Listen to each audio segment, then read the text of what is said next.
Olá, meu nome é Renan Nath Lima e esse é o Guia Politicamente Reto. No episódio de hoje, o que é o meio ambiente? Com o meio ambiente cultural. Vamos lá! Mas antes, compartilhe, dê like e inscreva-se e acione as notificações.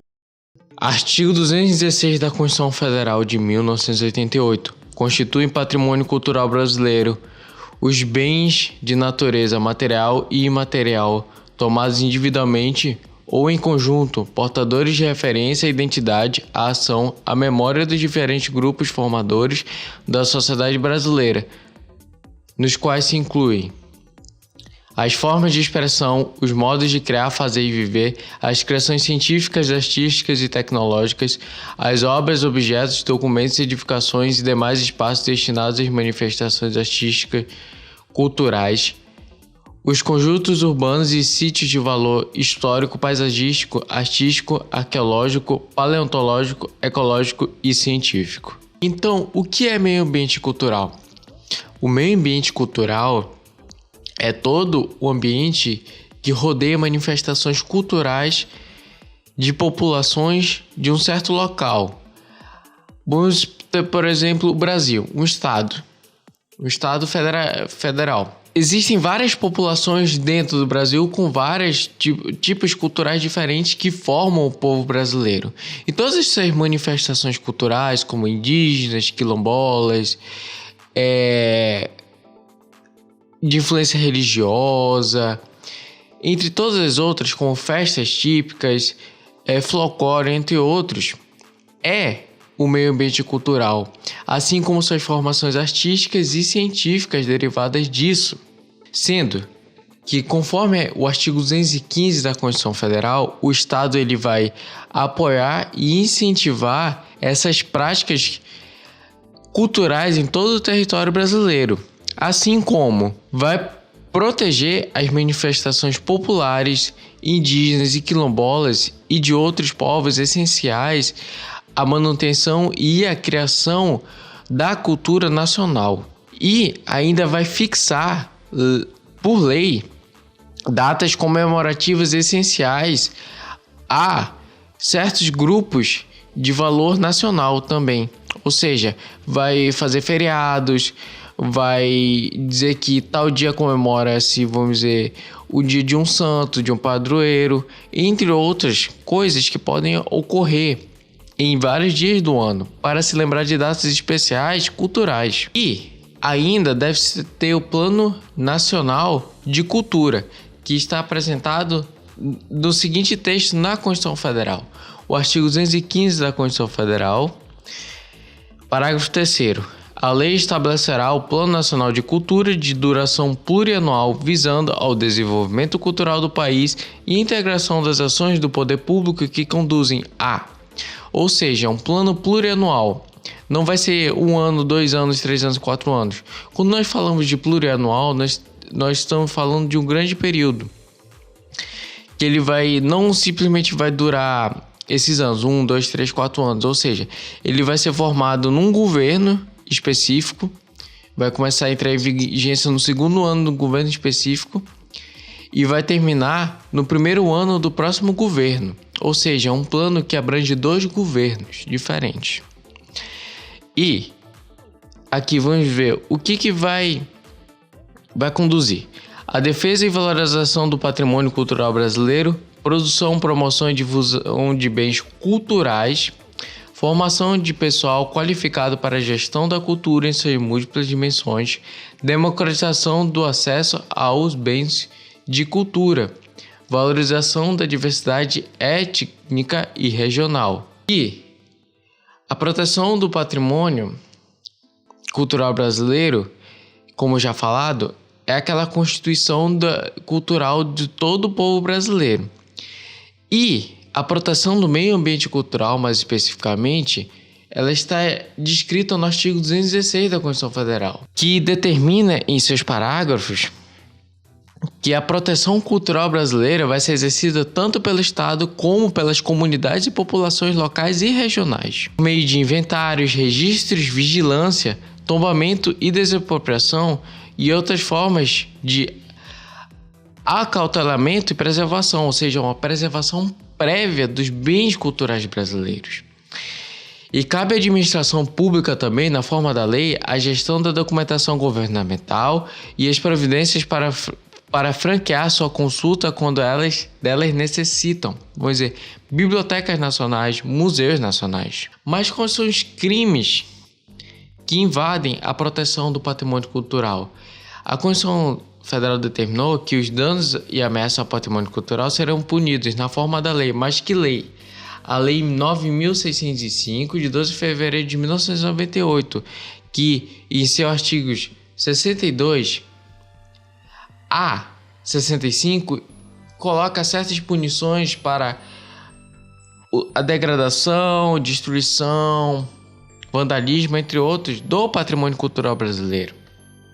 Tanto que destruir, inutilizar ou deteriorar bens especialmente protegidos por lei, ato administrativo ou decisão judicial, como determinou a Constituição, aqueles bens tombados, entre outros, e arquivo, registro, museu, biblioteca, pinacoteca, instalação científica ou similar, protegida por lei, ato administrativo ou decisão judicial também, e a pena será de 1 a 3 anos e multa. Além disso, alterar aspecto ou estrutura de edificação ou local especialmente protegido por lei, ato administrativo ou decisão judicial, como nós vimos, em razão de seu valor paisagístico, ecológico, turístico, artístico, histórico, cultural, religioso, arqueológico, etnográfico ou monumental, sem autorização de autoridade competente ou desacordo com a concedida, e a pena de 1 a 3 anos.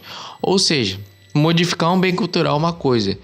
Quando você modifica sem autorização ou fora dos parâmetros exigidos, você está deteriorando aquele bem cultural. E é um crime. Promover construção em solo não edificável ou no seu entorno, assim considerado em razão de seu valor paisagístico, ecológico, artístico, turístico, histórico, cultural, religioso, arqueológico, etnográfico ou monumental, sem autorização competente ou desacordo com a concedida. Ou seja, você vai lá, vandaliza alguma coisa, ou você vai lá e vai reformar um prédio e acaba por modificar totalmente aquele prédio, perdendo aquele valor cultural. É um crime. Tem uma pena de detenção de 6 meses a 1 ano e multa. Aí esse aqui é bem peculiar. Pichar ou por outro meio conspurcar edificação ou monumento urbano. A pena de detenção em 3 meses a 1 ano e multa. Mas a pichação pode ter um valor cultural. Vamos ver. Se o ato foi realizado em monumento ou coisa tombada, em virtude de seu valor artístico, arqueológico ou histórico, apenas em 6 meses a 1 ano de detenção e multa. Mas não constitui crime a prática de grafite realizado com o objetivo de valorizar o patrimônio público ou privado, mediante manifestação artística, desde que consentida pelo proprietário e, quando couber, pelo locatário ou arrendatário do bem privado, e, no caso de bem público, com a autorização do órgão competente e a observação das posturas municipais e das normas editais pelos órgãos governamentais responsáveis pela preservação e conservação do patrimônio histórico e artístico nacional. Ou seja, quando você faz uma pichação e ela tem um valor artístico-cultural, ela é chamada de grafite. Então, esse grafite, ele não constitui crime. Então, esse grafite não constitui crime, porque ele tem esse valor artístico e cultural, urbanístico e paisagístico para aquela certa localidade e para aquela população. E o PRONAC, Programa Nacional de Apoio à Cultura, também está descrito no artigo 216. Aqui, a lei estabelecerá incentivo para a produção e conhecimento de bens e valores culturais, no seu parágrafo 3º. O que é esse PRONAC? Eu vou ler um texto aqui.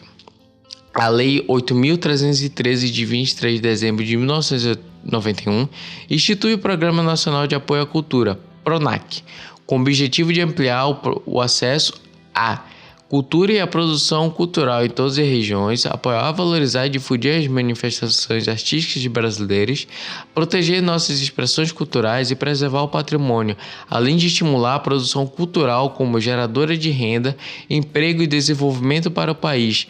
3 mecanismos fazem parte do programa. O incentivo à cultura, o Fundo Nacional de Cultura, FNC e Fundos de Investimentos Culturais Artísticos, FICARTES. Esse é o Programa Nacional de Apoio à Cultura. E ainda a Constituição determina que ficam tombados todos os documentos e os sítios detentores de reminiscências históricas dos antigos quilombos. E como que ocorre o investimento cultural além do PRONAC?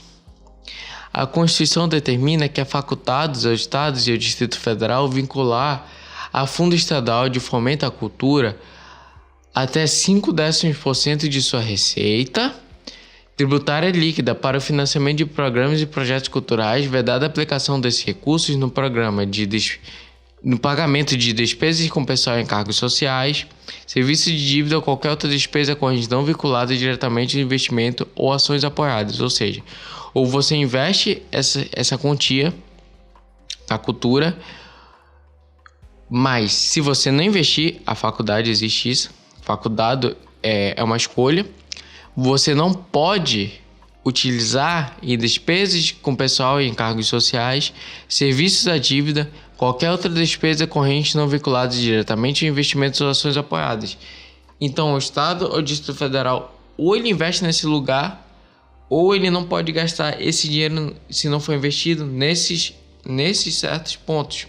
Ou investe na cultura, ou não vai poder ter gastos relativos àquele dinheiro que deveria ser destinado à cultura nesses pontos. E por fim, o Sistema Nacional de Cultura.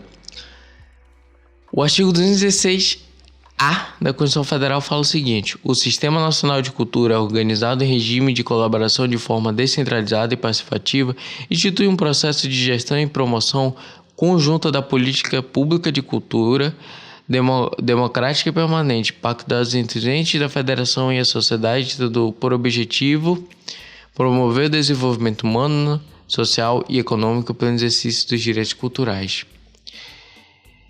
Essa descentralização significa que não vai estar centralizado no ente político como a União, os Estados e o Distrito Federal. Vai ser de forma descentralizada, então vai ser criada, vamos dizer, uma autarquia, uma fundação autárquica ou outra coisa para o Sistema Nacional de Cultura. É isso aí, muito obrigado. Curta, compartilhe, comente, dê sua opinião. Siga nas redes sociais, se inscreva, assina o sino de notificações e deixe aquele seu like, curtir para saber que você gosta dessas informações e o YouTube lhe manda mais coisas sobre isso. Isso aí, muito obrigado e até a próxima.